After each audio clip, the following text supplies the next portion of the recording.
adlaw day ninyo karon mga katropa.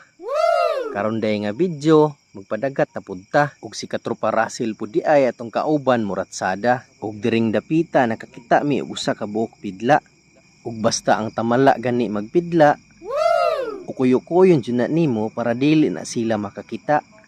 Kay kung ang tamala gani makakita aw muuli jud ka nga walay kuha.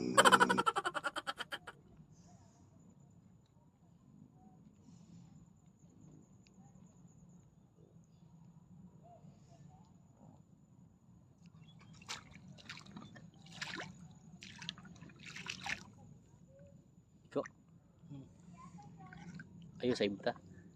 Successful jud kaayo ang pag-ukoy-ukoy ni katropa Russell kay ang tamala iya gyung nakuha.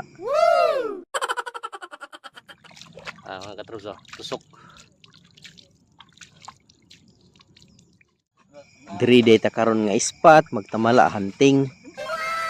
Pero sad to say ang dagat dili kaayo hunas. Mas nindot jud unta kaayo magtamala hunting kung ang dagat kay perting hunasa.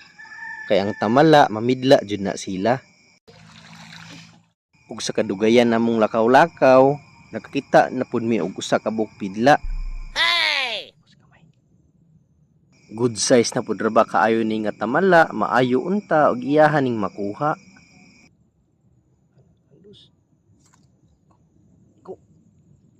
Go la.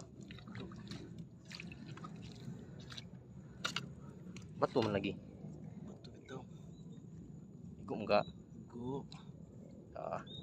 Kung diri sa iyahang pagbunlot ang tamala ako jung nakita. Yeah. Sipag-sipag lang talaga.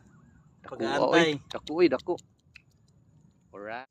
Ikaduhang kuha ng mga katrops. Nawala lagi usok una dyan. Yan na de. Ikaduha ng mga kuha mga katrops. Ug diri sa unahan na ami balay sa tamala ang nakita. Pero ang tamala wala ra nagpidla. Ug ang diskarte nga gibuhat ni katropa Russell iya rang gigitik-gitik aning usa ka galaway sa tamala.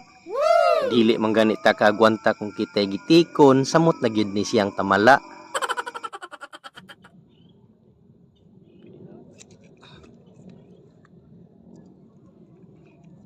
Ug sa pagitik-gitik ni katropa Russell ang tamala iya jung nakuha. Ay sabi ko jay. Ikatihan ako sa kagaway mga katrops oh. Sumunod agad. Tusok. Katulong kuha. Ug diri sa unahan na pud mi nakita. Pero lisod-lisod jud ning kuhaon